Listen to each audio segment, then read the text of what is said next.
Hello, welcome to Reading with Miss Nickerson. Today we're going to read another 5-minute Marvel story called Full Force. Carol Danvers was having a blast as her jet soared through the clouds above a classified airfield. An ace fighter pilot for the U.S. Air Force, she was the best of the best, and that was no secret. Carol worked hard protecting her country from every type of threat. She worked hard to save lives and protect her fellow soldiers, and the United States was safe thanks to Carol Danvers. Eventually, NASA heard about Carol Danvers and her stellar military record. The agency recruited her to be the head of security, protecting the United States from cosmic threats.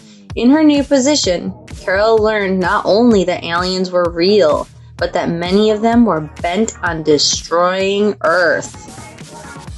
One of those alien races was the Kree Empire. NASA was concerned that their endless galactic wars were making Earth vulnerable to alien attacks. So Carol invited the Kree leaders to NASA headquarters. She knew she needed to form an alliance with the Kree. The safety of the planet was at stake. During the meetings, Carol was pleasantly surprised to find she was becoming fast friends with the Kree dignitaries, especially their central leader, Captain Marvel. However, that would not last long. One of the Kree, the evil Rog, did not want peace, so he came up with a plan. Under the cover of darkness, Rog captured Carol along with a powerful alien device he had taken from the Kree ship. It didn't take long for Captain Marvel to find them and launch an epic attack. During the battle, the alien device erupted, creating a massive explosion that engulfed everyone, even Carol Danvers. In the aftermath, Carol escaped unhurt and Rog was never seen again.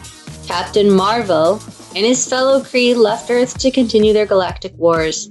Although the peace mission was a failure, Carol knew that working with the Kree had been the right thing to do. Weeks later, Carol began to feel strange. One night, she felt dizzy until the world suddenly went black.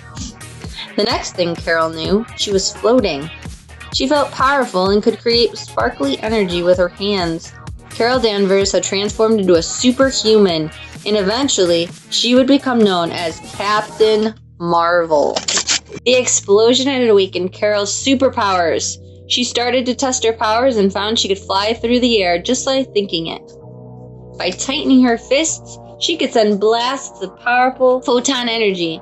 She could even absorb different types of energy and use it to enhance her already powerful superhuman abilities. Captain Marvel had become stronger, faster, and virtually indestructible. As a superhero, Captain Marvel was able to do things she'd only dreamed of as a pilot. She took to the skies, exploring the far reaches of space and using her powers for good. Along the way, she met new friends and new enemies. But in the end, something always pulled her back home. There was no mistaking it. Captain Marvel's military training had made her Earth's fiercest protector. Whether it was a meteor hurtling through Earth's atmosphere or a galactic council meeting, Captain Marvel always wanted to protect her home. After saving the world many times, Captain Marvel was recruited to lead the Alpha Flight space program. Alpha Flight was created as Earth's first line of defense against alien threats. As Lieutenant Commander, she was able to prevent a massive attack from an evil alien army, the Chitauri. In addition to working for Alpha Flight, Captain Marvel also teamed up with other superheroes to defend the world. One of those teams was Earth's mightiest heroes, the Avengers. Their missions took Captain Marvel all over the world and into the cosmos. But when the job was done, Captain Marvel always returned home to Earth and her Alpha Flight crew. Whether flying solo or with her fellow heroes, Captain Marvel was a force to be reckoned with. The end.